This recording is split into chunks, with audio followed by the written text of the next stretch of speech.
ladies and gentlemen, boys and girls. We proudly present this podcast to you in all its glory. They are the bearded wonders, the twin sons from different mothers. He is Blake. He is Sal. And together they are the Blake and Sal Show. And if you're not okay with that, I have two words for you. Stay tuned. There'll be peace when you are done. Lay your weary head to rest. Don't you cry no more.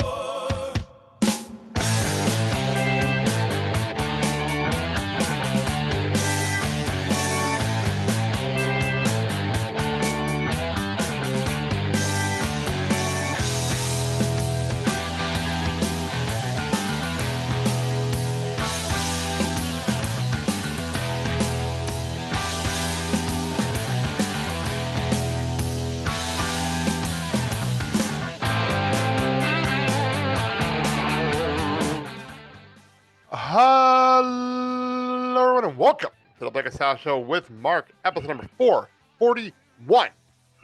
I'm your host, Blake, and I am not changing my Zoom background yet, and I'll explain why in a few minutes. Bring on my co-host. First of all, the man who's had one of the most up and down weekends I've seen in a long, long time. The biggest of podcasting. Sal, how you doing? What an interesting week this has been. Yeah, I'd say interesting, like 48 hours. Like, we'll get into it all. It's been a crazy 48 hours for you, for sure. Yes. Okay, and let's bring on our other co-host, the man, the myth, the legend, a man who's a little under the weather today, recovering from a medical issue, but he's here with us. It is Mark. Dad, how you doing? Doing well, doing better, getting stronger. Mhm. God, I almost sound like Rocky. Anyway,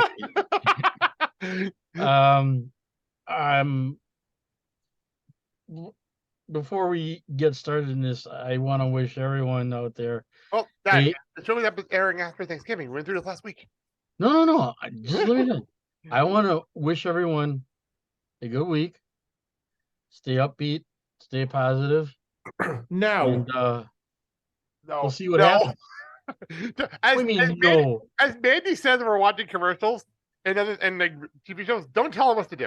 Don't tell them what to do.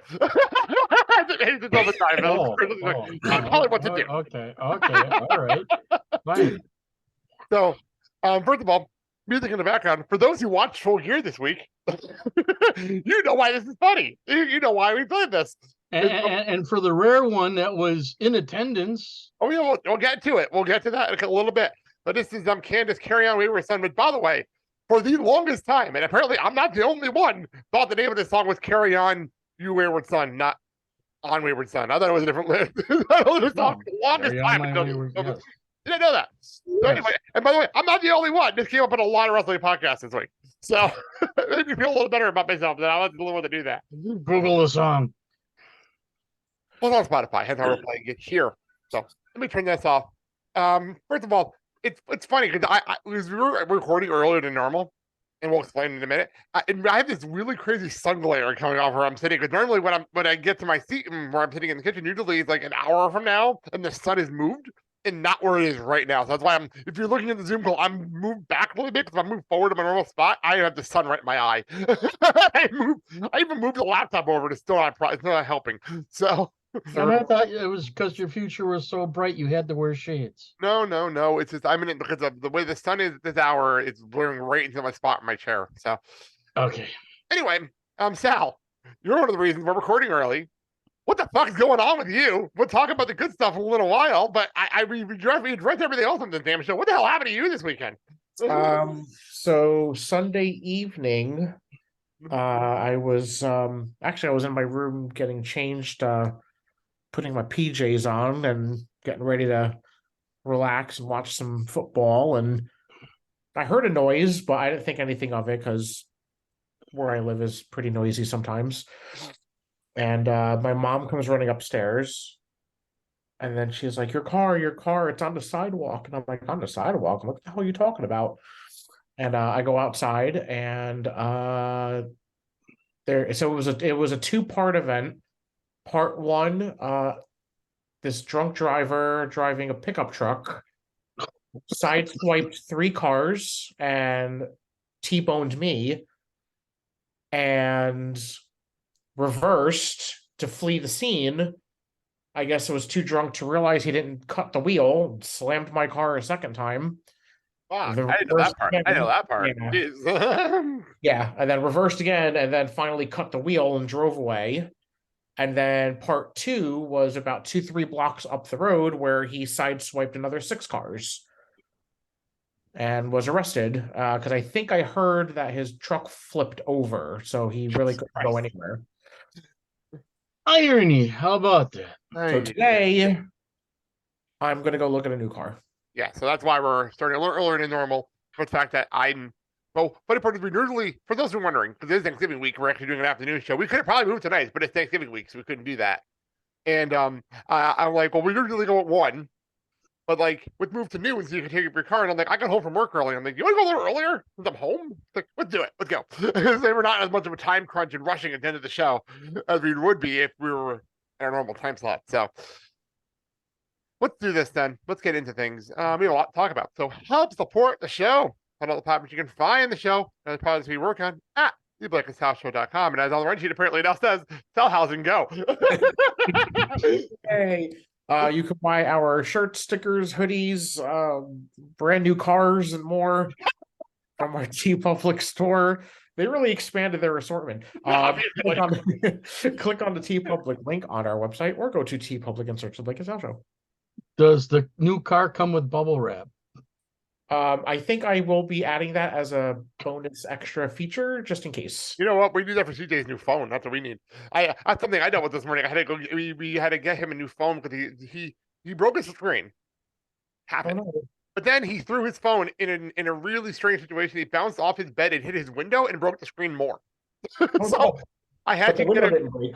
I had to get a replacement phone, and I just ran to T-Mobile before I got home today to change the SIM cards. And now we have the phone for now. But the whole thing with Christmas time, like his next phone is going to be an iPhone. I'm like, and we were joking with Dad, he has to get bubble wrap for the next phone because He's getting an OtterBox case. So anyway, all items actually available. But Sal, if all else fails, get a sticker, throw it on your new car for the show. There's a whole shit ton of them. So, and if it all else fails, the Pride one's up there too, just our normal logo. So, That's right. all right. Well, let's get a break. We'll come right back. All right. So, if I did about when we go to break, I don't know what commercials we play. A lot of times I listen to the show back the next day just to make sure the audio sounds good, especially with music and everything. And I think I do that one week. Because 1 week I actually had to go back and fix the show. But looking back, and I guarantee there's some Black Friday commercials going on right now as this goes on. I think that's pretty funny. Never going to be like real commercials now that the political season's over. He's conformed to the man. Yeah, that's pretty funny. That's pie hair. So anyway, Black Friday sales? Oh my God. as always, go pick up, and picking of Black Friday sales, go to Amazon during the Black Friday sales and Cyber Monday and pick up I Know I Am, Mandy's book, available in English and Spanish, also Barnes & Noble and Orange Hat Publishing. So go do that. And this will be the last time I do this till our year-end show.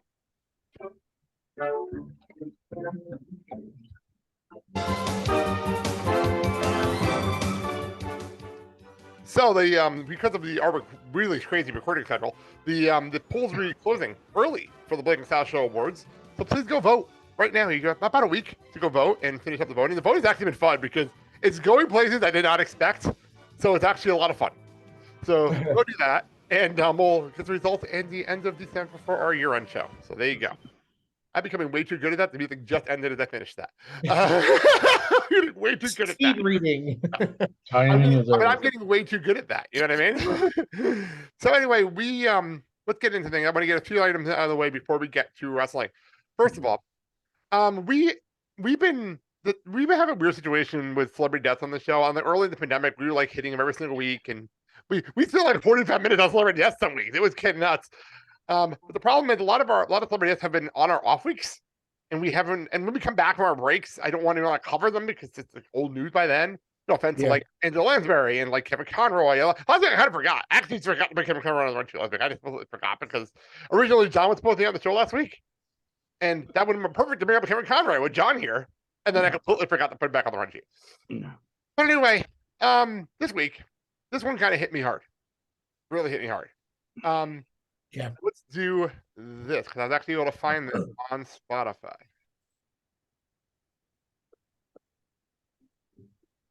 Go, Green Ranger, go. Thank you, whoever put the original Mighty Morphin Power Ranger soundtrack on Spotify, by the way. Whoever did that, that's awesome. Because all the old, like, really lame 90s music is on here. I love it. I absolutely love it. But anyway, so out of nowhere, completely out of nowhere, I get a message. You sent me after you texted me. It was what was this? On Sunday morning. On Sunday morning. You text me that you saw a report that Jason David Frank, also known as the Green Ranger, the White Ranger, et cetera, there's a list of Rangers he was, committed suicide. And I did not that I didn't believe you. It's just like it came out of nowhere and I didn't see it anywhere. I did not see it anywhere. I'm like, I'm gonna take your word for it. But I didn't see anything official. That's why I was questioning it, because I saw a lot of tweets about it, but like no news outlet said anything. So it was like kind of hard to believe at first. So I'm with you on that. So I jumped on Twitter, and yes, I'm still on Twitter, and I'll get to that. I'll talk about that in a minute. But we're still on Twitter, and I go on Twitter and I follow the thread, and I find official sources, like people that I know for a fact are like through comicbook.com and things like that, that people are legitimate sources. We find out that Jason David Frank committed suicide at age 49. And I'm not gonna lie, this one hit me hard. I didn't expect it to hit me hard, but as I told CJ, because actually I went to Christian immediately when I found out, confirmed the news, because what people don't realize is one summer when Christian was younger, he needed something to watch, and he found Power Rangers, the original show on Netflix. And this is when Netflix had every single series on there, every single one. And he binged the entire run of Power Rangers during the summer. The entire run, like every single Sawtooth episode from all like 15 seasons, he watched the entire thing. So when I say Power Rangers to him, it's a big deal. He loves the show. So for those who don't know my history of Power Rangers, I used to watch Disney Afternoon. Well, Disney Afternoon would lead into I jump over to Fox and watch Power Rangers over on Fox right after the Disney Afternoon, and I watch it every day. Yeah, I love this show, and obviously, Jason David Frank with Tommy Oliver, probably one of the best storylines of the first season was the Green Ranger storyline. I love that storyline. Great television. Oh, but this one hurts. This one really hurts. Unfortunately, we never got to meet him at a con because the way our con schedules worked all the time, we always ended up at cons on days he wasn't there. Of course. Oh, it never worked out for us. I would have loved to met the guy. Yeah. Oh my god, I would love to meet him. At least I shake his hand. If I didn't have the money to take a photo with him, I would have just to meet him. I would have loved to have done that. But never got a chance to. But this really hit me hard. Sal, thoughts? You know that saying, you don't really know what somebody's going through until it's too late? Yeah, that's what I'm hearing. And exactly the same here. The same thing. I'm hearing details and it's not good. Details I'm hearing aren't good. I mean, I didn't even like hear anything about what he was going through. I heard some new stuff this morning and it ain't good. I heard this morning. Yeah, you're gonna have to tell me that later because I'm kind of curious to know what's going on. But yeah, no, it was just somebody that's so beloved and admired, and he has an incredible fan base, and it's sad. It makes me sad, you know. It's, you have everything you want in life and you have the world, and it's not enough to make you happy, and that's very, very upsetting. Yeah, it's one of those things where because he's so young, and we're all around, like you and me, obviously we're the same dad, older than us, but like most of the people who listen to our show we're all around the same age. Yeah, and, like, we all grew up with Power Rangers. Even if you didn't watch the show, you knew it. You knew what it was. Like, it was a cultural thing. Everyone knew what it was. Dad, your thoughts on this? Yeah, I remember Amanda and Kyle watching it, and I mean, getting actually into the series. And the actors that auditioned for the original series, they all connected. Some came with different skills, martial arts, acrobatics, things like that, but they all gelled as a family. Jason Frank, he even went on after other Power Rangers kind of fizzled out and other storylines came in, like Dino Fury, and things of that nature. So he was able to reinvent himself or the Exactly. character in different phases of Power Rangers, going through different decades, things of that nature. And for how long the show has been on, including still today. I mean, was it over 25 years? At least. You know, and the thing that struck me about this young man is the positivity that he basically has character portray on TV, and the message he basically gave out to kids. You know, and it was the never say die attitude, no pun intended. And that's what I take away from him from this whole thing, is that thinking out of the box and reinventing himself and adding different things, and seemed like a creative young man, family man, the loss that his family and kids have. I mean, I can't imagine, but I mean, keep his family and his kids in your prayers, because they're gonna need that shoulder to lean on. So I will say this, and it's going to be really lame, but I don't care. May the power always be with you, Jason. We miss you popping up randomly on random, like, all of a sudden, here Jason and Frank, another Power Ranger show just randomly pops up, and it was always fun to see.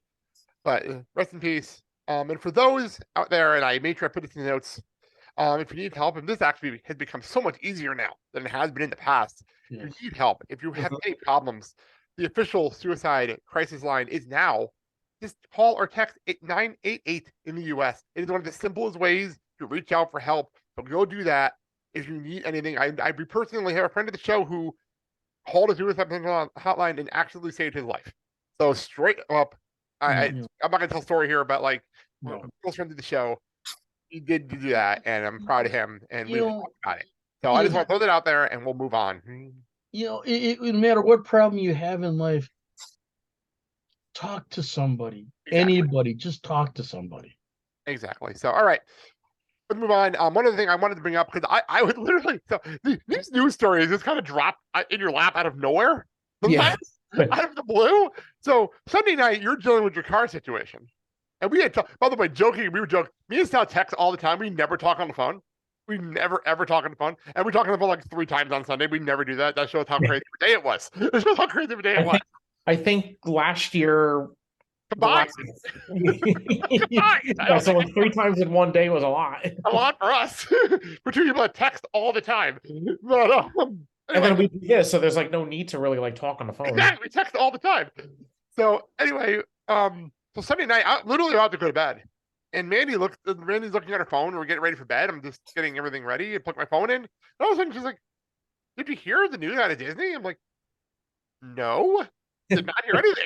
I did nothing popped up on my phone, so I didn't know anything about it." It's like, apparently Bob Chapek just got fired. Like, wait, what? Time out. What happened? No, this is too big a news to drop on me. Like, what just happened? Wish you well on your future endeavors. So, okay, for those who missed this story, the last 2 years has been, well, kind of hellscape in the Disney landscape. I've never seen such hell for a CEO since Michael Eisner was ousted. So Bob Chapek took over for Bob Iger during the pandemic, early 2020. And because Bob Iger was retired. He retired. He was done.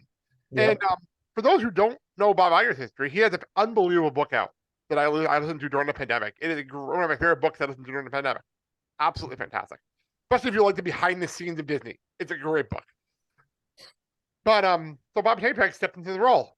And if everyone's noticed, the prices of everything's gone up on the Disney road, and it's not just a recession. They're trying to make more money because of the pandemic, and things have gotten really out of hand.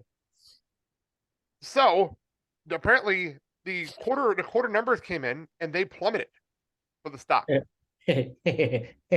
Badly. A maniacal laugh. So the news came down that Bob Chapek was released from Disney as the CEO, and all of a sudden, Bob Iger is back in power. Who the hell saw that one coming? Like, I did not see that coming. I have a feeling he's just like a transitional thing. Just fine. He's going to be in place for at least 2 years, from what I'm hearing. So they have 2 years to figure something out. So, does it mean the employees have, how can I put it, a better outlook on things now? I'd say yes, because immediately Bob Chapek's right-hand man got fired like immediately as soon as Iger took over. Like, immediately. So, so now Iger's in charge again, and I'm interested to see what happens next. I'm still a part of that Facebook group of Disney cast members, past and present. Oh yeah. yeah.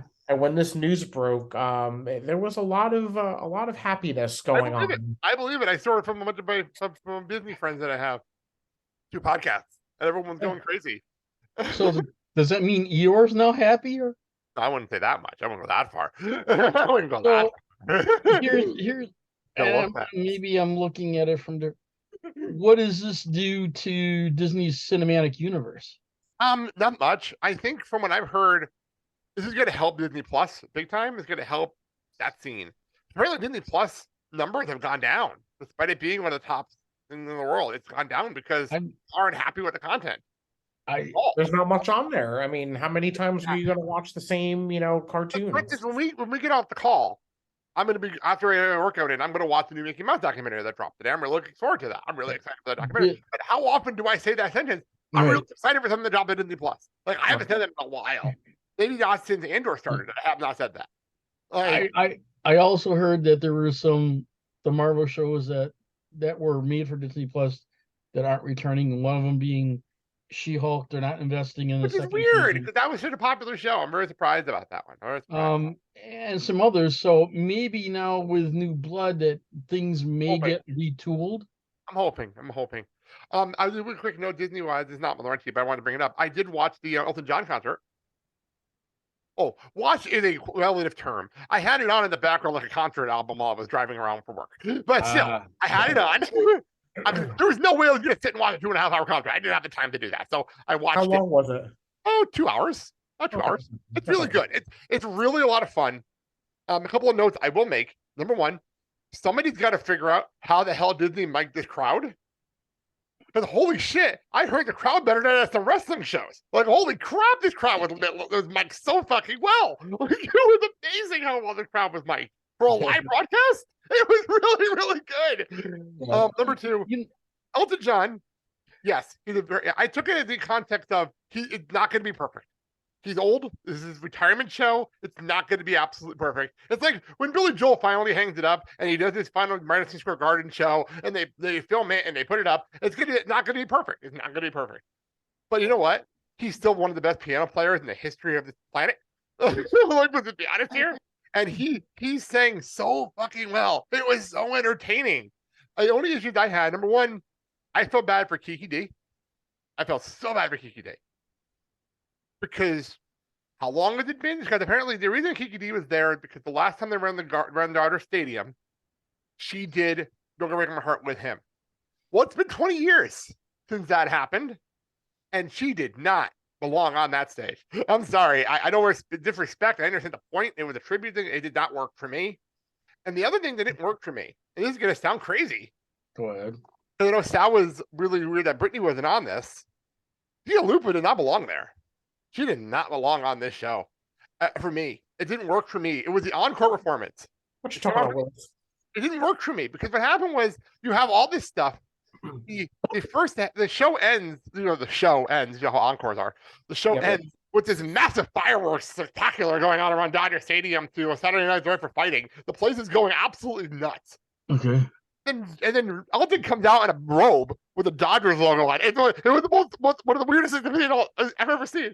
I was literally at a stoplight. I look over, he's in a bathrobe wearing a Dodgers logo on it. It was so bizarre. It was very like Hugh Hefner. It was crazy. Wearing that. But then Gia Lupa walks out looking stunning. Don't get me wrong, absolutely stunning. But the age difference was bizarre. Like, it was bizarre to see on screen. It was absolutely bizarre, like creepy bizarre. It was creepy bizarre. Kind of stalker fetish thing. It was very strange. Okay. And then you have the song play, but everything else has been played live. Like, everything else has been played on piano, full band, or craziness, but because of the song that it is, you don't have a full band for it, and you have to play the backing track. It did not feel right compared to everything else going on the show. It just didn't work for me personally. It didn't work for the people. It didn't work for me. Like, Right. he did, by the way, shout out Brittany, by the way, Yeah. after that song. But like, it just didn't work for me. The rest of the show, though, was great. Like, I thought it was a great concert. I mean, definitely watch it if you have a chance, or have it in the background. Like, put it on in the background when you do stuff. It's definitely one of those cool things you have on in the background when you're doing other things. The man has made his own legacy. He has music that is unforgettable. He's a showman, and people are saying, from what I heard after they saw it, go, yeah, he's not going to retire. Okay, people, here's the thing.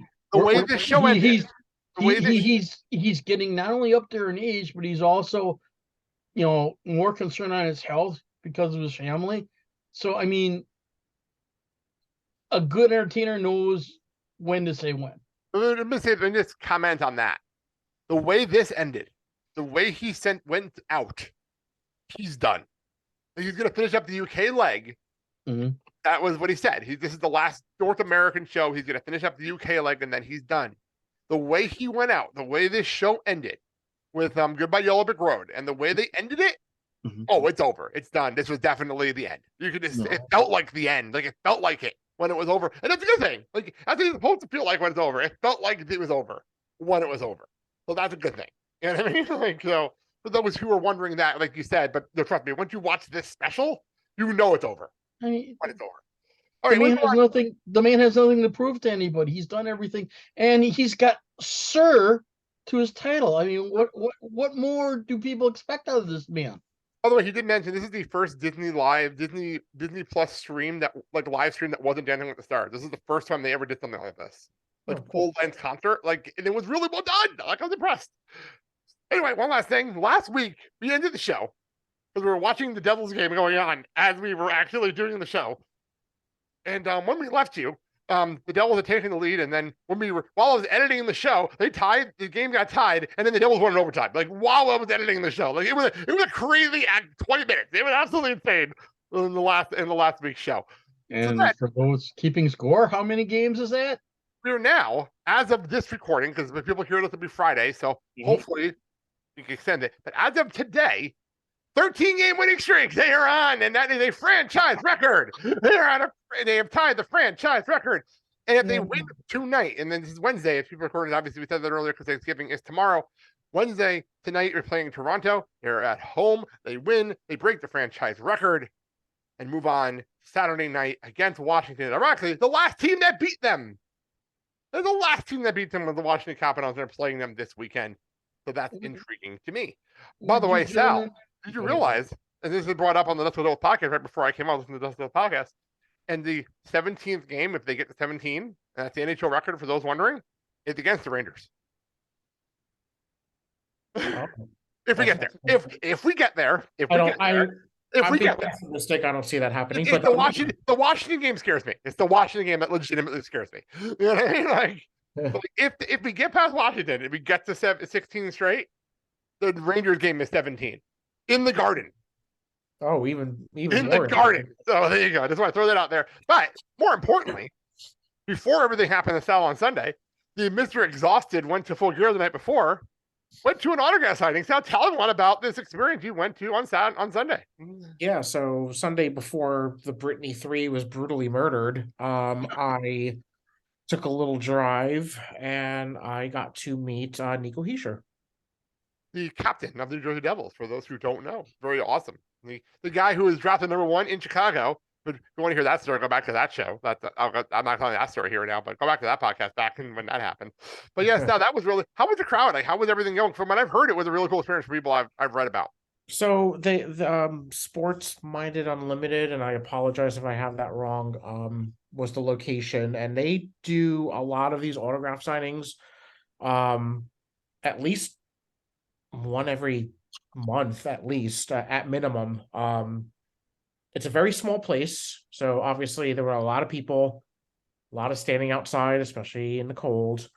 But it was extremely well organized. As somebody who used to do this at a previous job, It was very well organized. Everyone was friendly. There were no issues. They had everything you could possibly need. They had everything in stock. Everything that you could possibly want to purchase was just right there in the front. You didn't have to like go looking for it. Everything was gathered together. They had him, I guess in the front of the store, but we were going in through the back of the store because they have the two entrances. And it was just it was cramped because it's a small location, but there was room. And everyone was shoved to the left of the store, which kept the right of the store open for actual customers that wanted to shop that weren't even there for the autograph signing. And like I said, they do this so often that you can really see that they have it down to a science. And I went with a friend of mine, and we got there an hour and 15 minutes early because we wanted to be closer to the front to get it over with faster. And when they started at noon, we didn't get into the door until about 1:15. Wow. And then once we were inside, we were done within 10 minutes. So like once you were in the door, you got through pretty quickly. Oh, that's impressive. That's really impressive. And it was really cool to see like all the memorabilia stuff that they have for sale. And the one thing that struck me, which of course now I can't remember the exact names on the list, but they had in a glass case baseball legend autographs all on one thing. So it was like Mickey Mantle and like all these big names, not necessarily all from the same team. And it was about, I want to say like it was only like $4 or $5 grand, which when you think about it, much when you have like 16 names, like Hall of Fame names like that. But no, it was cool. And very easy to get to also, by the way. And everyone was very friendly there. The staff was great. They answered questions for first timers like me that were there and didn't know exactly how things worked. But no, it was great. It was a great experience, and I would like to attend another one if there's somebody else that's awesome. By the way, the picture came out great. The picture was great. Yeah, they did. You sent me. They were great. And I will just make a little. You know what it reminds me of? It reminds me of. Remember the bookstore Bookends? And I think Hyperkite that used to do all the autograph signing. That's what that sounds like to me. Yeah. Like I used to sit in those lines all the time to get autographs, wrestling autographs. And like that's where I met like Edge and Ric Flair and Stone Cold and that's right. And Lita. And like that and those went fast too. Those were really easy to get through and they were organized and like that sounds like here. So Yep. All right, so before I hit this, by the way, for people wondering on the YouTube page, I'm wearing my Dark Me Duck t-shirt today. Number one, it was clean and I wanted to wear it. Number two, a shout out to Aaron Sparrow, old friend of the show. If you go follow him on Instagram right now, I don't know if you know the story behind this, Sal. So him and his partner James Starr, who were on this show, interviewed them a few years back, and they got released from Boom Comics. They used to do Boom Comics to do Dark Me Duck, and they got released and replace by new people. So Aaron Sparrow took to his Instagram page and said, fine, we can't post any of the stuff you own, but we drew a whole bunch of stuff that you didn't buy. So we're posting it for free on our Instagram page. So the last week and a half, every single day, he's been posting up a new panel that him and James worked on, and they're up on his Instagram page. It has been so much fun to go through this. Wow. It's been so much fun. And it's like one of the best FUs to corporate I've ever seen. Oh. To watch. So much fun. Especially if you're a fan of the Boom Comics. Well, it's like tied in storylines from the Boom Comics. It's really, really cool. It's the old saying, it's like never show all your hand. Yeah, so well done. It's still going on. I saw another post this morning, actually. I was actually getting up this morning. I saw another post up there. So it's actually really fun to see Arrow do this. So shout out to him and go over to his Instagram page right now and look at that. So as for that. It's nobody calls your boy Ric Flair to come on here and say a thing or two. You on the surface, under the sea, under the sea. Oh, what a rush. Cold liquor. But don't worry, you could have seen the commando. And that's the bottom line. Because Stone Cold said so. Hakuna Matata. What a wonderful phrase.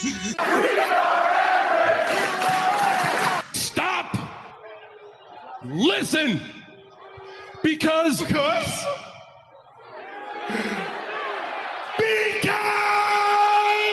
I am Lance Catamaran. Motherfucker, I love professional wrestling.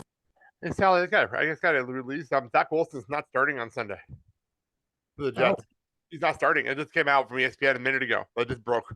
So anyway, unrelated. Back to wrestling. Quick notes before we get into AEW. I do want to talk about all that. 2 notes out of New Japan. Boy, I really have to be careful with these run sheets now. Oh wow! You don't want to slaughter the name? No. Sal's messing with the run sheets now. Things. Just put some hearts around some names. No big deal. Anyway, so quick notes. First of all, New Japan.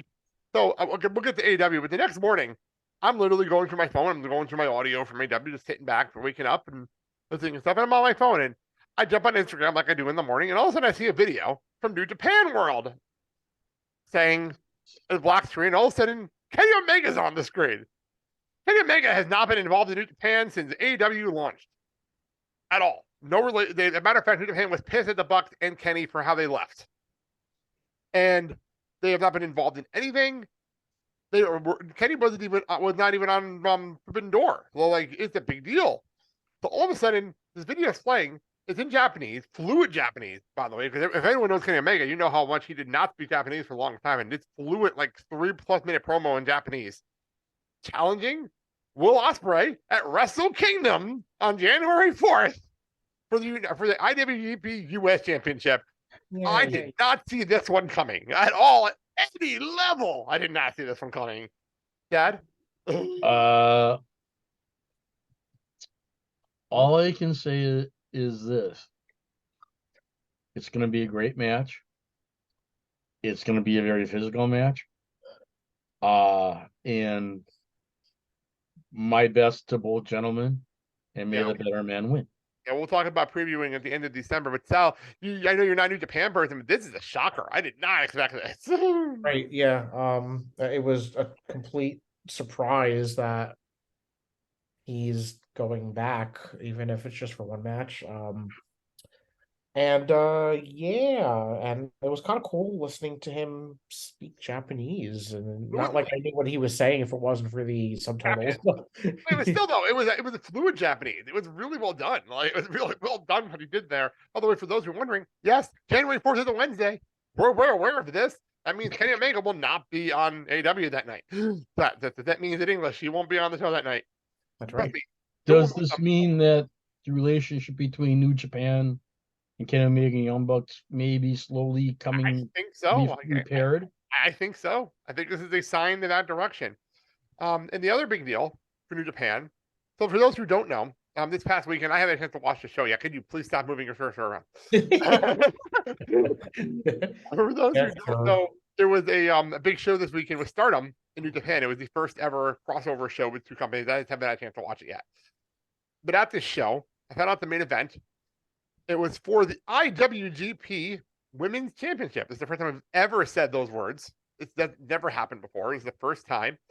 And formerly known as Kairi Sane, now just Kairi, is now the first ever women's champion for New Japan. Yay. She beat Mairi Iwatani, who people recognize from AEW, and I think also from the Mae Young Classic.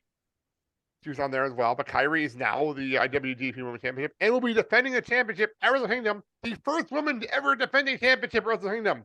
Is a very, very big deal. So, Dad, your thoughts? I think this is going to be a great venture going forward, New Japan, to get women involved. Dry throat. It is because now I can see women wrestlers heading to New Japan to compete where they may have not been able to compete before. It's true. I'm interested. I'm interested in how this is going to work, and I can't believe it's actually a women's championship match at Wrestle Kingdom. This is really exciting. It's really, really exciting. Sal, your thoughts on the outside looking at this? Yay. It's exciting. It really is exciting. For those who don't realize why this is such a big deal, New Japan did not do women's matches because they have Stardom and you have all these other companies. But now that everyone's under the same banner, Stardom and New Japan are home by the same company now, they're starting to work together more, and that's what led to this. So it's really, really a cool thing going on. And we'll talk more about it at the end of December when we preview Wrestle Kingdom. All right. That being said, AEW Full Gear took place this past weekend at the Prudential Center at The Rock in Newark, New Jersey. And by the way, apparently someone from Let's Go Podcast was also at the show. So I found that out today. Did not know that. Some people from the fan were at the show. WMPM from the Curtin Roberts show, they went to the show. Like, there's a lot of people that I'm like, people listen to, like, all these people went to the show. Like, wow, okay, it's really cool. Rich Fan was in attendance and all this kind of stuff. But let's talk about this. First of all, Sal, how was the atmosphere in the building? Like, it sounded crazy at home, but like, was it sell out? Was the building sold out? Like, how was the venue? How was everything there? The building was legitimately sold out. I did not see one empty seat at all. Atmosphere was great, very upbeat. Everyone was very friendly, and I did hear that somebody did get ejected from the arena. There was a fight. There was a fight on the hard camera. We saw reactions to it on TV. It was very Jersey. It was very Jersey when I heard the video, because there was a video one popped up on Twitter. It was one of the most Jersey things ever, because it was these two big guys yelling at each other, and all of a sudden they started punching. It was very Jersey, and that's why, and that is why the crowd was cheering. Yeah, it was very, very Jersey. It was very, very funny. I need to see that because it's kind of funny. But yeah, no, I mean, relatively everybody was nice and calm, and somebody brought their 3-month-old baby there, which really pissed me off, and you know how I feel about that, but that's another story. But other than that, I had aisle seat, so that was great. I love that kind of stuff. I love that. I thought there was 20 seats in a row, and I got seats 18 and 19, and I come to find out that seat 19 was the last seat of the row. So nice. That was pretty cool. Love aisle seats. I love aisle seats. So. And we were literally right outside the bathroom too. So if you had to do a potty break, it was like not even a 30-second walk. It sounds like our seats. We went to AEW here. Mandy pulled up the seats like right there in the bathroom, right outside our door. Like, it was perfect. So that's awesome. All right, let's get through some of the show. I'm not going to break down the entire show. There was way too many matches and way too long, so we're not going to do that. But we are going to break through some of the important stuff. But I want to know the reaction to Danhausen, because that was interesting. So for those who we really didn't talk about it last week, because like they didn't announce this match until like the last minute, and we didn't really know what was going on with this match. But we all knew Danhausen was not advertised, but advertised at the same time. It was weirdly strange advertising. So they have this total 10-man tag with the Factory and the Best Friends and Orange Cassidy. By the way, how's Orange Cassidy music? Okay. Before I even ask you questions, your boyfriend Patrick came to the show. Was this his first show? Yes. What did he think? He seemed confused at times. Okay, that's what I was wondering. I'm like, how did he feel going on? As one would at an AEW show. Yeah, I was wondering. I meant to ask that question first. Did you have to kind of explain to him the? Yes. I was thinking of like, I think Orange Cassidy, and I'm like, how was the sing along with Jane? And I'm like, wait a minute. There's a lot of sing-alongs and weird shit going on during the show. How did Patrick react to this stuff? I would love to know. There's a lot of weird shit going on throughout the show. I had to fill in a lot of the holes. Yes. Okay, I was just wondering. No, that's what she said. Anyway,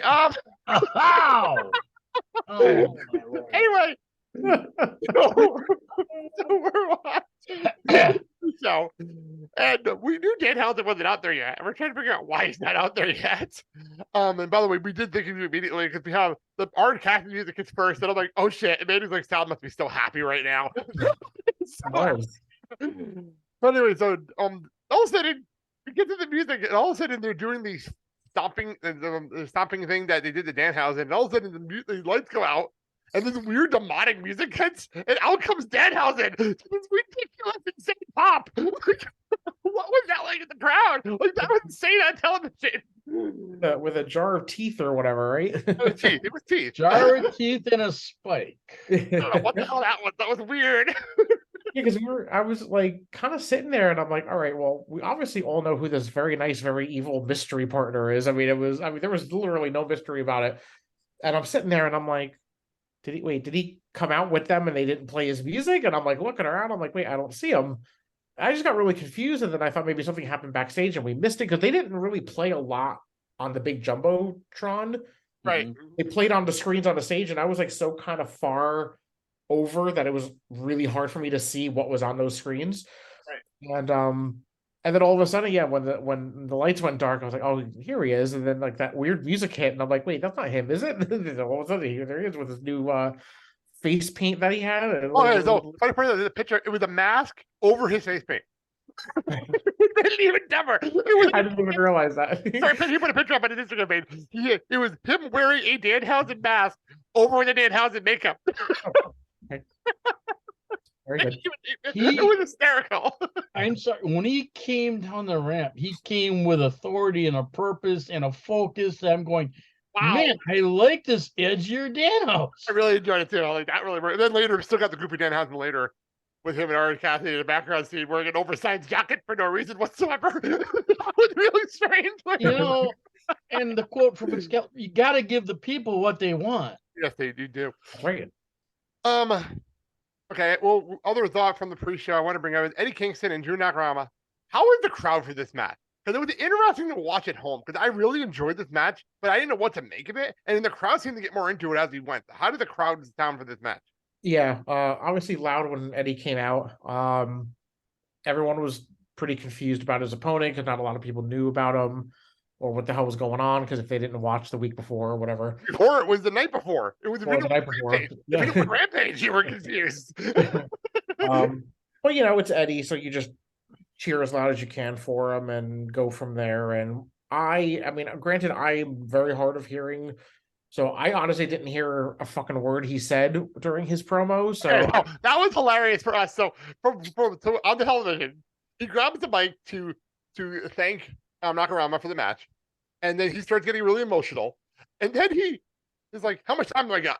How much time do I got?" And he goes, 2 minutes. No. I got 5 minutes. Okay, Yeah, 5 minutes. Someone go live. 5 minutes to live. And then he starts running down the card. He starts running down the card and starts talking about his friends. And then he was like a pitch man. It was hysterical. And then he goes and says, and in the main event, my boy Moxley is going to beat MJF, and the crowd started booing him. And then he looked at the crowd like, just because you like him doesn't mean he's not an asshole. It was so funny. And he keeps looking at the floor director. How many got? 2 minutes Exactly left? what he was doing the entire time. And Ortiz in the background trying not to crack up laughing. Yes.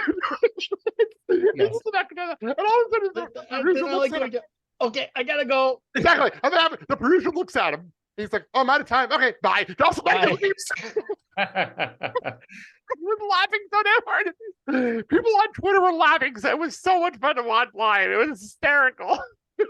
Obviously, made better on television than it even was in the building. The joys of live TV. Oh my god, that was hysterical! I didn't expect that to end because I was actually getting ready to like get the meds for the dogs, and I had to stop short and watch this ridiculous end of the pre-show. So anyway, we opened up the show with on TV. It was the DraftKings stuff because they were setting up the cage for the steel cage match between Jungle Boy and Luchasaurus. Sal, we talked about last week. We've seen a couple of steel cage matches in person. From your vantage point, how was it to watch this match? It was fun. It was fun, and it was a little hard from where I was because, you know, looking down, you kind of have like the top frame of the cage blocking a big chunk of the ring. So right, I did catch myself watching it on the big screen for a lot of it because it was just really hard to see.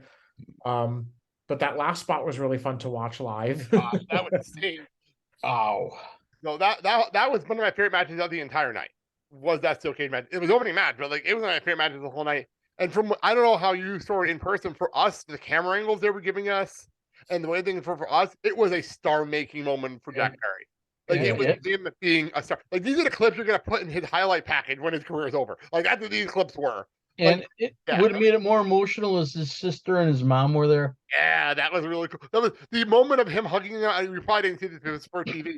He hugged them after the match, and he's like bleeding on his mom. It was such a great moment. It was like, wow. Ridiculous amount of blood that.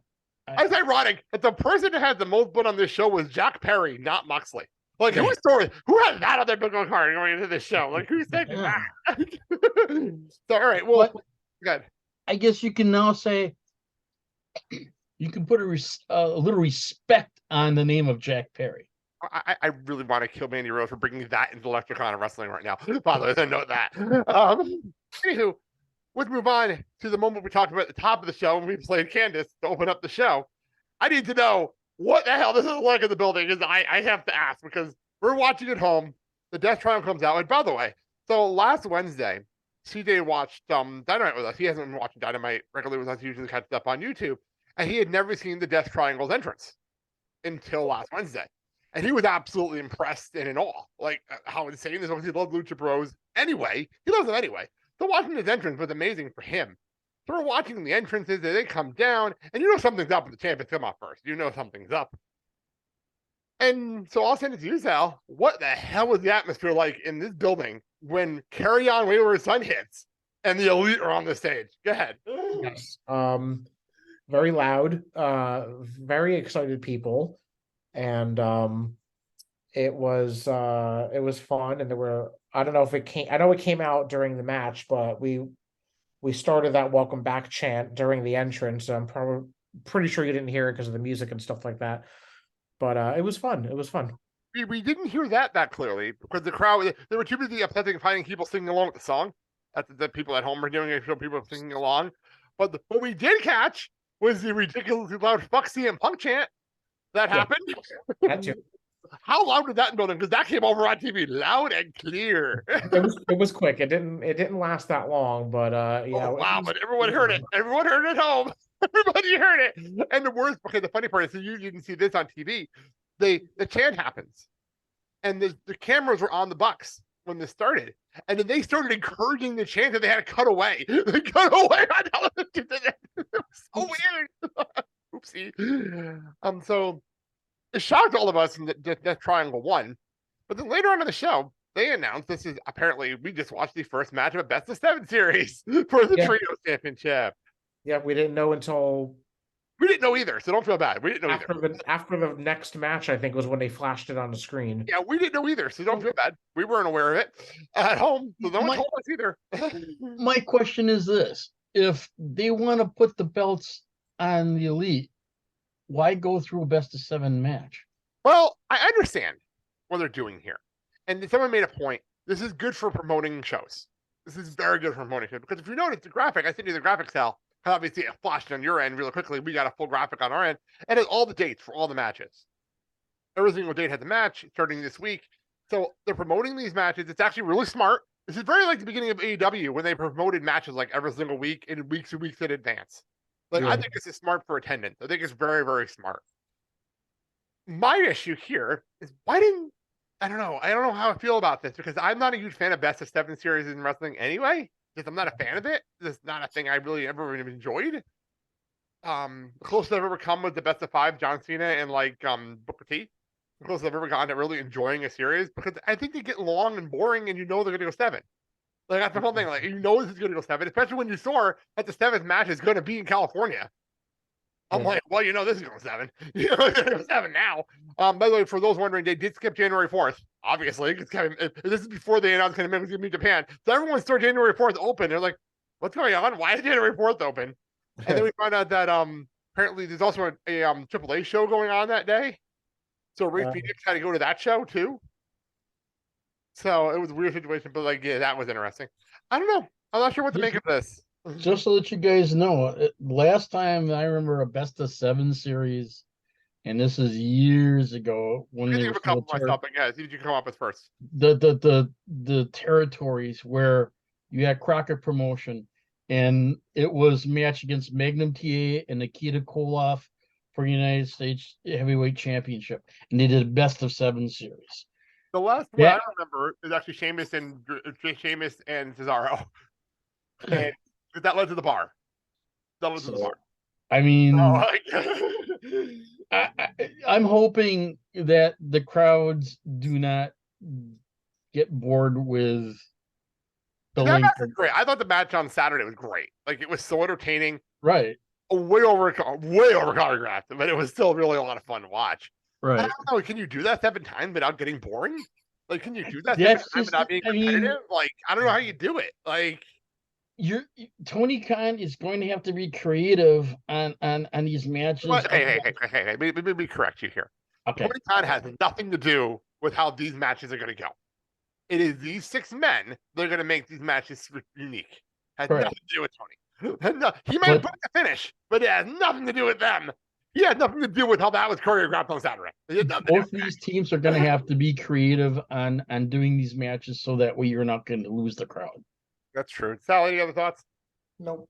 Okay, let's move on. We'll just jump ahead a little bit here. The acclaimed came out. By the way, so you sent me a message from Patrick saying he really enjoyed scissoring.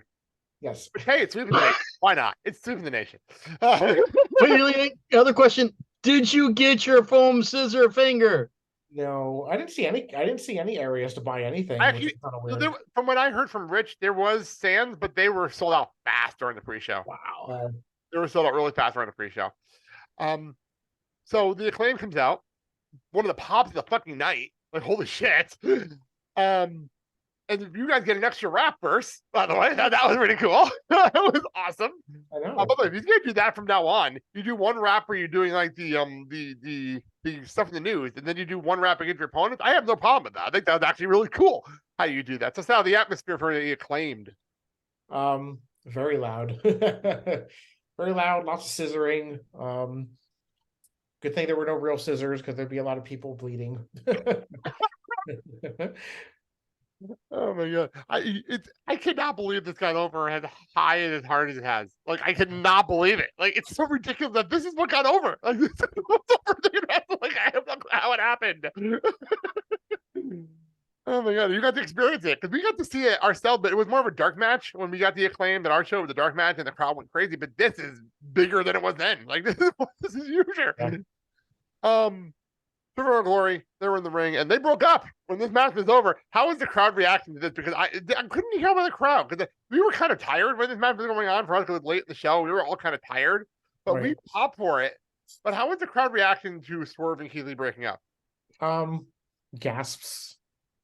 Nothing crazy. Yeah, it was pretty cool. It was kind of surprising, but not surprising at the same time. So, like, one of those situations. So we meet. So okay, I'll get to the Rubmans in a minute. We'll talk about Sting. I almost was disappointed for you. You didn't get a Sting entrance. No. I was disappointed for you. But we're watching at home, and I need to ask because I've never been in the building for this music hitting. How was the reaction to Jeff Jarrett's My Royal Theme music? Booze. Booze. Because I've never been in the building for that, but I've always every time you hear that music hit anywhere, it gets a ridiculous heat. Like, yeah, pretty much the same. There were some booze going on there. Yeah, watching him on television, we trash him up. We trashed him last week, and I know Dad does not like him, but he is such a great fucking heel. Like, he is amazing at what he does. Because you probably didn't see because you're all the way upstairs, but he was playing to the front row. He's actually tearing people's signs. Like, it was that I saw. Yeah, it was so amazing to watch. Like, this is people should study his heel reactions in the back. Like, this is how to be a heel. Like, this is what you do. Like, there's no pussy fitting around you just being an asshole the entire time you're out there. So we had the Bodybag show up, which was weird. Anytime Jeremy did anything with a Bodybag, I'm wondering, what the fuck are you doing? Anytime Jeremy did anything with a Bodybag. So the Bodybag hits, he comes out of the Bodybag, and then I've never been in the building with situations like this. When did you realize Sting was in the ring? When it was too late, because I was fixated on the Bodybag. I kept thinking that I swear to God, I kept thinking that was Sting. By the way, that is only a sentence that works in wrestling and not looked weird. Yeah. Fixated on the Bodybag. I'm staring at this thing. I'm like, okay, well, now there's a spotlight on it. Something's gonna happen. So I'm trying not to blink because I want to see if it moves. I want to see what the hell goes on. And then all of a sudden, like, I hear this like ruckus go on, and I just look over at the ring. Oh, Sting's there. And then it dawned on me, and I'm like, oh, I didn't get an entrance. I felt really bad for you when I was watching it. I'm like, oh, damn it! After all this time, I didn't even get a Sting entrance. What it is it's an old magician's trick, the art of misdirecting. But yeah, exactly. It's exactly what you did. That's exactly what it was. Yeah, I was wondering how it was in the building because at home, it was it's one of those things where all of a sudden the crowd popped on TV, but we were all on the Bodybag as well. And Tony Schiavone yelled, "It's Sting," and that's when everyone on the television realized it. But like that was until then, it was like, wait, what? Oh shit, Sting's in the ring! Like, oh shit. But Jeff stole it so well that you didn't realize it. That was the best part until Darby started pointing. My favorite part, I don't even know if you started the person, but on TV, I was laughing so hard at this, was Darby pointing at Sting from the ramp, and then Jeff looking around like, "What are you talking about?" That cracked me up. I'm not gonna lie, that made me laugh really hard. This match was fucking crazy. How Darby is not dead after some of these matches, I will never understand. Actually, one point where Darby got thrown onto the ramp, and CJ's like, "Ow!" I'm like, I looked at Manny, I'm like, I think that's just called Thursday for Darby. The spot that I thought was really bad was Sting throwing Jay Lethal, and he bounced it off the edge of the outside of the ring. Yeah, that was bad. That was bad. Sting, by the way, just has to find something to dive off of. That's just something he has to do now. No matter what the match is, he's got to find somewhere to dive off of. So that was interesting. So from your vantage point, were you able to see? Because there was so much going on, but there were like 3 different places in the building. So how was it able to see for you? It was difficult because they really on the big screen they focused on Darby and Jarrett. So Sting and what's his face? Lethal. Jay Lethal. And what the hell is the tall guy's name? I can't think of his name right now. Sting. Ranjin Singh. Yeah. I was wanting to be confused with the people like NXT now. That's why I was going to be confused. So really, like, unless you were really looking, because they obviously had the spotlight on them, so it was a little bit easier to see where they were. They really didn't show them on the big screen all that much. So unless you were like really paying attention, you didn't know what the hell was going on with those two. That says a lot, though. That does say a lot. But yeah, Sting and Darby won. By the way, I was expecting the Skrill fashion. Jared hits Sting in the head with the guitar, and then Sting no sells it like he did in TNA. I never expected Jared to hit Darby in the back of the guitar, and then Darby just blow out like a fucking fish. I didn't expect that at any level. Out of a coffin drop. I did not see that coming. Man, that guitar shot left a welt on his back. So that was fun. And then Sting and Darby ended up winning. So me and you discussed this. So I'll bring it on the air. I said this, we're going to talk about it on the show. Women's matches on the show. There was 3 women's matches on this show. The problem I'm having is here, I can't remember what the fuck happened in them now. Because they were literally after things. They were kind of buffer matches. All 3 of them were buffer matches. The only thing I can remember is Jamie Hayter. It's sad because I don't remember what the hell happened in the Survivor Brit match. I can't remember. I don't remember anymore because it happened at the buffer match. I remember. We were bored. Yeah, thank you. I was going to take it to you with the women's matches. What was the crowd experience like for this? Because it sounded dead on our end, especially during the Saraya Brit match. It was very quiet. We had a very faint welcome back chant for her. It was very quiet. I mean, I don't know if it was just like a combination of just people were already getting tired and they were already out of energy or whatever the case was, but yeah, the Saraya Brit match was very quiet. I know that the Nyla Jade match happened right after the Elite. That happened right after the Elite match. So yes. That you could see where the crowd be dead. But outside of, by the way, I don't know what you were able to see with the Nyla entrance with Vicky. Did you see the shirt she was wearing? No. Okay, so she was wearing an "I'm Your Mommy" shirt, which is it? Rhea Ripley's shirt. Which is Rhea Ripley's shirt. Oh, that's right. That's Rhea's shirt. But now I found something out about that shirt. If you buy that shirt right now, Black Friday, go buy the shirt. Rhea doesn't get the money. That goes to the Guerreros. Really? She made a deal because of a tribute shirt to Eddie Guerrero. If she don't get the money, it'll go to Vicky. Yeah, I didn't see that. I mean, obviously we saw the car. But yeah, she was wearing an "I'm Your Mommy" t-shirt, the Rhea Ripley t-shirt. So that was a cool moment. That was a really cool moment. And I know with the Saraya Brit match, was it me or did I think Britt was being a little overcautious not to make sure that there was going to be any type of injury? Oh, really? Like throwing her on the mat and then scratching her on her neck with being careful? Well, you know what I mean. It seemed like it was the pace was slow going. No, that's interesting. I didn't think about it that way. The only match that really got a pop was Jamie Hayter and Toni Storm. Jamie Hayter was almost like she's from fucking New Jersey, where that crowd was cheering for her. Like, oh my god! I know she's not from Jersey, but holy crap, that crowd sure treated her like a hometown hero. The only thing she didn't do was flip the table. Oh my god! Well, interference from Britt, yet the crowd did not give a shit. Jamie Hayter won the interim women's championship. Seriously, in any other building, there's no way the hell Jamie's getting an ovation. Like, I couldn't believe it. Like, I know. when Jamie won, take us there. How did the crowd react to Jamie winning the title? There was a big Jamie Hayter fan in my row who kept screaming, "Sit on my face." But other than that, it was interesting. It was fun. We kind of all were expecting her to win because, like I had mentioned on our preview show, you know how Tony loves those big reactions when the fan favorites win the title and all that fun stuff. So it was exactly what I pictured it, but it was fun. It was fun to be in that moment, and you know, I assume this is her first major From what I've championship. heard, it's definitely her first one definitely the first one in the States for sure. Okay. I could look it up. I don't know anything outside of the States, but definitely in the States. For Yeah. sure. So that's a big deal. But that was fun. But that was nothing compared to. So okay, let me say something before we even get to this. Sal was sending me some videos throughout the show. And I want to bring this up now because if you don't follow me on TikTok, you should. I post a lot of stuff on there, especially of our podcast stuff. I post a lot of podcast stuff on there, behind the scenes stuff and clips in the show. But like a lot of times I'll put stuff up because I like to put the hashtags up and see what people's reactions to. And our videos of the show usually get about 200 to 300 views. Every week I put a video up and we get about 200 to 250, 200 to 300 views on TikTok, which is good for the show because our numbers have gone up because of it. That's why I keep doing it, because our numbers went up. So that's really cool. So I decided I'm going to put these videos you're sending me up on TikTok live during the show. See what happens. Let's see what happens. So the first video was of the entrances of Sammy Guevara and Jericho. And then the second one was the main event. I'm looking at my TikTok right now. Keeping in mind, the last time I put up a show last week, I put up one of our show clips. It was 228 views.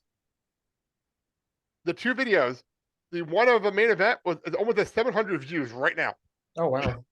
And the other one is at 530. And the main event one is being favorited and being like liked and put in like favorite videos on TikTok things. Like it's been so crazy to watch people put this up. Like it's been nuts watching people put this video up. Like, yeah, I have 125 likes and 6 people favorited it. Wow. Like, so it's been crazy to watch people react to these videos. So just throw that out there. If you're following me, Riley206 on TikTok, I put a lot of podcast stuff up there. Anyway, you can see the video. I have a question for Sal, and this is regarding Jade Nyla Rose. What did you think of Jade's outfit?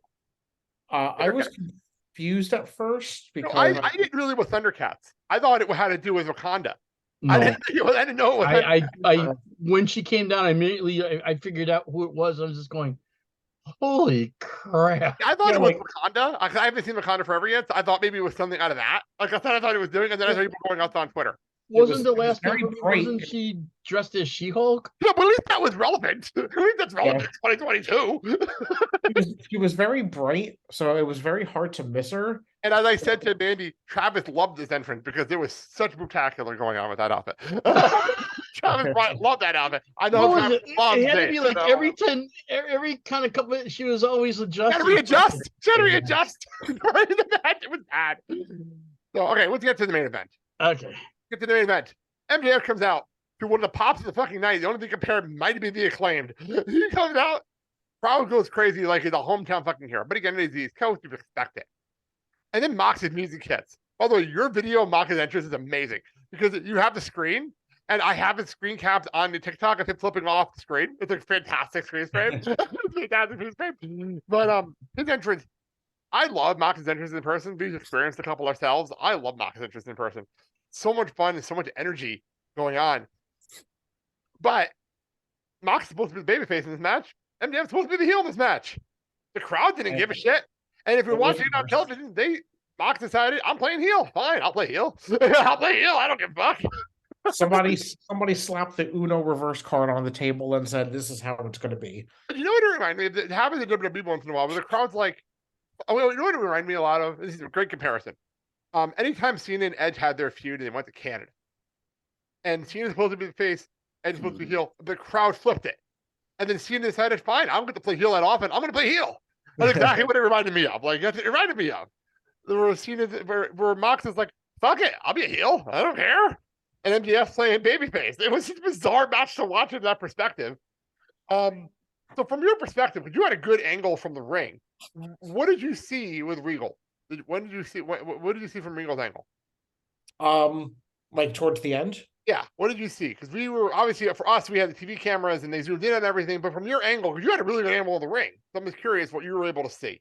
I saw him going down the ramp, and weren't expecting what happened. So we're thinking, with the whole ref bump situation and everything like that. It just legitimately looked like he was going down there and telling Mox, because I saw him point. So I'm assuming he's telling Mox, go wake up the ref because he's down. Go wake up the ref because he's down. So from a TV perspective, just so you know what happened on TV, because we got to get the full angle of this. Regal told MJF, the end of the match, by the way, Regal told MJF, you can't use the diamond ring. Took the and MJF threw the diamond ring at him. Yeah, I saw that. Didn't happen. And then he literally yelled at him, if you want to win this match, wake up the ref. After he told Mox. That's his exact phrase. And then Taz is on commentary saying, he's right. Regal's right. You got to wake up the ref. You got to wake up the ref. And then video. Yeah, and then so I'm trying not to look at the screen because I want to witness live. You know what I mean? I don't want to watch it on TV screen. So obviously I'm very far up, so you can't really see the small details. But I saw him slide something, and I just knew because the Brass Knucks have been such a focal point of this storyline for a while, and I'm thinking to myself, I'm like, no. There's no way he just did that, right? And then the crowd reaction happened, the screams and the gasping and the oh my gods, and I'm like, oh my god, this really happened. So I had to look up because I needed to see what was going on. I can't blame you there. And I saw on his hand, I flipped out. I was like, oh my god, I can't believe this is just happening. Well, and it was just like from then on out, like the crowd, we were just in shock. Not necessarily, well, because he won too. Yeah, let's be honest. Yeah, for the title, for the title. Yeah, because of how it happened too was like completely unexpected. So it's like we all knew. I mean, I knew that he was going to win. I mean, it was destined to happen, but that happening was not anywhere on my radar, and I'm pretty sure it was on nobody's radar as well. So it wasn't. The way it happened was shocking. It was shocking, especially on television. Well, the house here. The house here. I'm sitting with Mandy. CJ had fallen asleep already. He was going to watch the show the next day. He had fallen asleep already. He's going to finish watching it the next day. And Dad is, like I said, he's still not feeling well, so he's in here, in his room, in his chair, starting to fall asleep. Mandy's half awake during the minute, but wants to pay attention because it's MJF and Mox. She had not reacted to much in the last hour of the show because we were really tired. But the minute that Brass Knucks got stood over, even she said, I'm like, what the fuck just happened? We had the same reaction. We all did. It was an amazing moment. Like, they got us all. They got every one of us. Yeah. Todd, your reaction from your pick, and then you were half asleep too. Your reaction. To be honest, I had to kind of like do a double take. Like, did I just see what I thought I saw? Yeah. and my whole thing is when Mox won. My whole thing is who's the crowd more angry with, MJF or Regal? Nobody at the moment. I'll find out tonight in Chicago. I don't think anyone cared in the building. They just want MJF to win. That's what it felt like to me. So CJ fell asleep before Jamie Hayter and Tony. So he wanted me to catch up on the show. Because the replay, by the way, Beach Report on the ball this time. Usually the replay's not up right away. The replay was right up right away. So on the ball, Beach Report this time. I was complaining about that. So I set it up in his room and I fast forward to it. And we get to the main event, and all of a sudden I'm sitting in the living room, just kind of chilling out, and all of a sudden I hear an hour and a half after I set it up for him, all of a sudden I hear fucking Rico. That was amazing. Oh my god. So this leads to question, gentlemen, is what happens now to the Blackpool Combat Club? A good question. It's a very good question, actually, that I don't have an answer to. I don't have an answer to that. Sal? I don't know, because I mean it's obvious that Mox is going to take his vacation finally. I'm sure finally, yeah, for at least a couple of months. For the holidays. Yeah, I would hope at least until January. There's that infighting between what's his face, Wheeler and Daniel. Dan. Brian. Yeah. Brian. Brian. Oh yeah, right. And still do it. A year later, still do it. Claudio is like kind of just like in the middle there, and I don't know. know. It's interesting. So, I'll find out tonight. I mean, Uh-huh. do you see the remaining members kind of circling the wagons and trying to figure out what to do next? Oh, by the way, I meant to ask Sal. Apparently, after the show, the Black Boy Club came out and reacted. How was that? What happened there? Oh, after the fact, you mean? Yeah, after the match, after the show went off the air. Because we didn't see any of this. I heard Rich talk about it. Yeah. I mean, I'm going to be honest with you. I was already like Out the door. on my That's fine. couch, That's so fine. I That's fine. was That's fine. not Apparently, like- they came out and reacted to it because they didn't see it coming either. So apparently that happened. We'll find out The, tonight. the- Dynamite. the other news Blake told me about is the Blackpool Combat Club soccer jerseys. Oh yeah, those came out the next morning. Oh my God! Right after the World Cup, they released brand spanking new soccer knits for the Blackpool Combat Club the next morning for the World Cup. I'm like, you could not have had worse timing for this promotion ever. It was audio wearing the brand Did Blackpool someone Combat miss Club not? soccer knits. Someone didn't get the memo, I guess. I don't know. Oh my God, it was amazing. So one more thing before because we're running out of time. I was looking at the clock. We got to speed up a little bit here. Sal's got to go get his car. So let's go finish this up. There's one more thing I want to mention from Full Gear. So we had the last time we did a post-show press conference on this show. We had the Punk situation. Which, by the way, apparently Jungle Boy, Jack Perry, came there with his own food. So he's sitting there doing this really serious thing while snacking on stuff. That was pretty funny. I think he was also making fun of Punk, which made me laugh. But anyway, so MJF comes out. And this is the entire media call of MJF. This is it. This is it. I'm going to play this clip. It's literally 2 minutes. This is the whole thing of him coming out. Thank you, busted open, putting this up on Twitter. AEW is now destination television once again. The ship has been steered properly once again. This is the most important. Three levels. And it's damn sure ain't AEW. I know for a motherfucking fact it ain't MOS. It's MJ. God damn, you people are fucking dumb, man. No offense. No offense. Let's see. Fucking stupid, you morons bit on every single word I had to say this past couple of months, huh? I want to fuck that. I deserve it because I'm the best wrestler in the world. And every single one of you know. That's a fact. Nobody is on my level. And then, do you think you guys still believe me when I put over this motherfucker this past Wednesday? Grow the fuck up. No offense. Grow up. Well, let's talk a little bit, huh?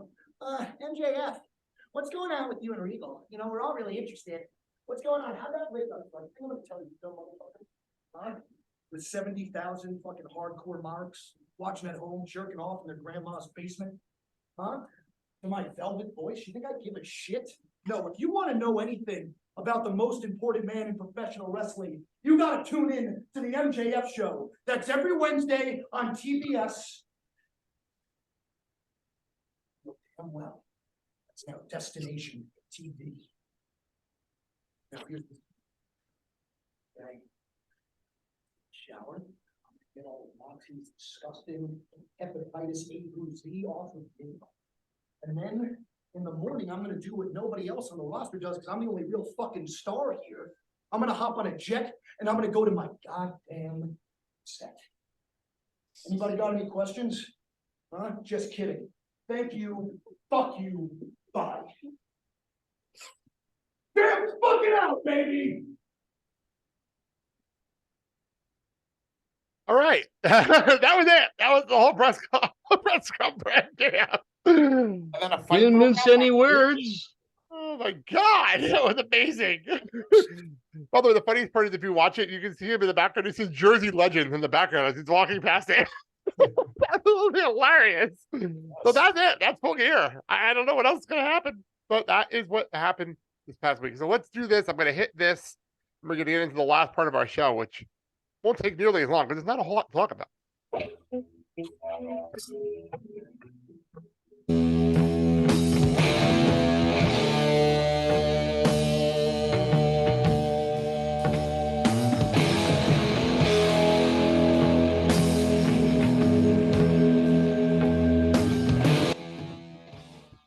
By the way, I love the fact that they did all this promotion with War Pigs for the last couple of weeks, and then they have another Ozzy song as the other song. I'm like, no, we're using War Pigs on the show. Fuck it, we're using War Pigs. That's how we're doing things.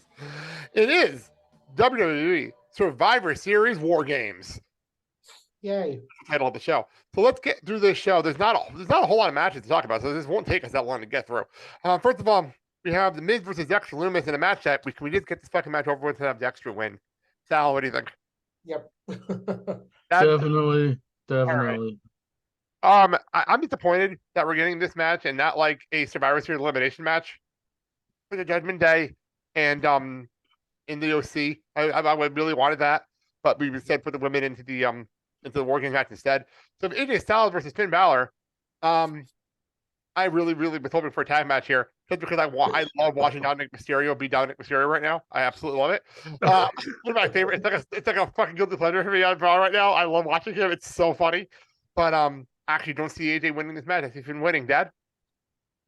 I would like to see AJ, but in order to keep the breath alive in the Judgment Day, Finn's gonna win. Absolutely, Sal. Yeah, I think Finn winning would be the best option here. Yeah, by far.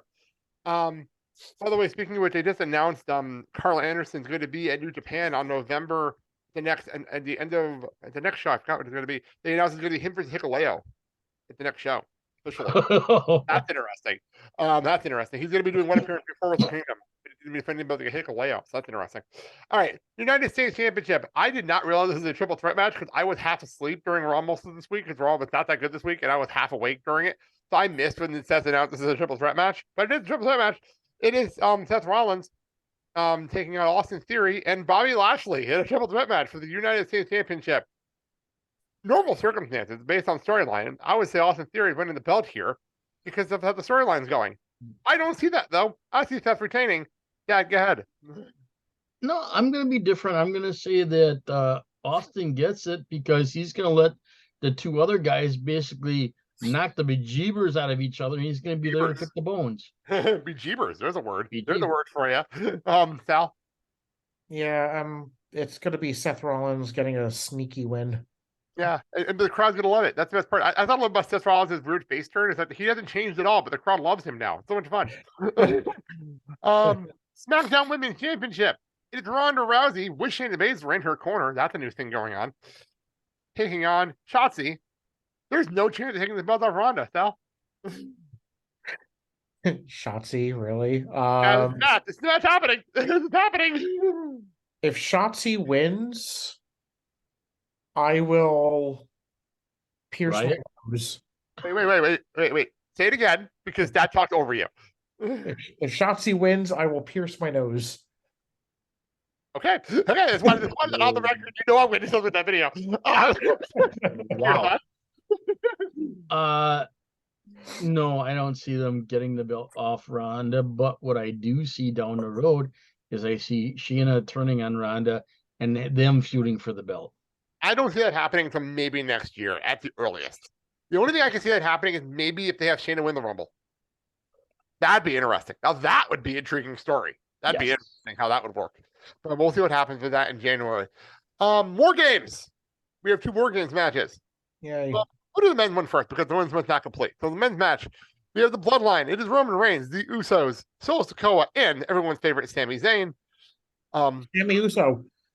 Yeah, Sami Uso, Sammy, what was it? Sammy in the Sky with Diamonds. That was what he said. I don't know what he said on Friday. I almost fell out of my chair. It was Sammy in the Sky with Diamonds. I didn't expect that one. Anyway, versus the Brawling Brute, Sheamus, Ridge Holland, and Butch, and Drew McIntyre and Kevin Owens. By the way, it's so cool to see Sheamus and Drew McIntyre on the same page again. It's so awesome to watch that. As a person who loves their feud, I love the fact they're together. Yes. Matter of fact, on Friday they're having a match, Sheamus and Drew versus the Usos for the advantage for this match. The fact that they're promoting the brothers versus brothers by blood by brothers by friendship. It's really cool. Like I think that's really cool that they're doing that as a motion for them. I kind of liked it on Raw and how Kevin was doing commentary, and basically, I think the question was, "Well, aren't you good friends with Sammy?" He goes, "Well, you know, we're like brothers. Brothers fight." Yeah, I like the fact that he's not worried about Sammy. He wants Roman. I think that's the best part about the storyline for Kevin. Yes. So, okay, so to note something that's brought up on a podcast today. Roman Reigns has not been pinned in 2 years at all. At any level, has not been pinned. He lost one match in 2 years. It was by disqualification. He has not been pinned in a tag match. He hasn't been pinned in anything. So, just want that out there for predictions. Sal, your thoughts? How is this match going to go? I was thinking when you have a situation like this, it's the easy thing to do is have the bloodline lose just to give Roman that loss without having him like lose a title or whatever. I don't think that's going to be the situation here. I think that the bloodline is going to reign supreme, pun intended, and I think they are going to win, and it's going to continue this Kevin Owens kind of thing that might happen. Oh, let's see, who pins who? Who submits who? I don't know what the rules of this match are. So who gets the actual like finish? Who gets? I would think Roman will get Kevin. I mean, storyline-wise, you know. Fair enough. I'm torn between two finishes. I'm torn with Sheamus pinning Sami Zayn. And then the bloodline being pissed at Sammy for losing. And also have Sammy being the winner and pinning KO. Or pinning Sheamus, or one of them, or Drew, and he being the hero, and then Jay being pissed about it on SmackDown. I'm actually leaning towards that for storyline reasons only. I'm leaning towards that, having Sammy be the victor out of all this chaos, that he's the one that wins it for the bloodline. That's where I'm leaning, because it'd be the best storyline purposes for it. Dad, where do you stand? I'm going to go with something different. I'm going to say that basically it's going to be Kevin pinning Sammy. And then the bloodline loses, and then Jay gets upset because Sammy was the one that lost the match. That's another great option. That's another good storyline twist. That's another really good storyline twist. I can't argue that. I can't even argue that at all. I love the fact that there's so many options for this match. It's actually really cool that there's so many options. So let's get to the women's. It is Damage Control. Bayley, Dakota Kai, and Io Sky with Nikki Cross and Rhea Ripley versus Bianca Belair, Alexa Bliss, Asuka, Michigan Mia Yim, and and question mark. Let me just clarify this real fast. According to WWE.com, she is still Mia Yim. Her Michigan name is only for the OC. It's the nickname that she's the nickname for the OC. That's her nickname for the OC. That is what's going on here. There's a lot of confusion, but that's what's happening. Well, why did they change the website for 3 hours? Because someone was confused and it was fixed. And Mia actually had to explain it on the bump today. So that's exactly what happened here. So Mia Yim is still Mia Yim, despite all the weird shit that was going on Twitter on Monday night. Who's the mystery person and who gets the pin or whatever? Finish. Sal, go. Mystery person, I'm going to say is going to be Charlotte. Okay. Because it just feels like she's just going to she's like Mariah Carey at Christmas time. She's just like show up. It's just a matter of when. And who's winning? I say Bayley. Okay. Pinning Bianca. All right. I can see that. I totally see that. I'm more leaning towards Becky Lynch being the mystery person, which is why they're saving it for SmackDown, because it's going to be the most watched show. Oh. The most watched show of the week. And I think it's going to be Becky. I think Charlotte's going to come back at the Rumble. That's why I think she's coming back. She'll pop up with the Rumble. And then piss everybody off because the music's going to hit the Rumble and we're like, oh, it's Charlotte. I can't wait for that to happen. No, I think Becky Lynch is going to be. I think she's back. They haven't heard a damn thing from her. She got hurt at SummerSlam. Which makes me believe she's coming back soon. Because she hasn't posted anything on social media lately. So that makes me think she's coming back soon. And one of the things she posted about was her being on Young Rock. That's the only thing she posted about, was her being Cyndi Lauper and Young Rock. So, like, she hasn't posted a lot. That's all I'm going to. So I'm going to go with Becky Lynch and Becky and Bianca and them get the win. I almost think if they're going to have Becky come back, you have Becky pin Bayley. I don't know why. Just something I'm leaning towards. Weird thing to happen. Yeah, where do you go? I'm agreeing with you. I think the mystery person is going to be Becky Lynch, and she wants to be queen of Raw again. What better way is to take out the Damage Control one by one?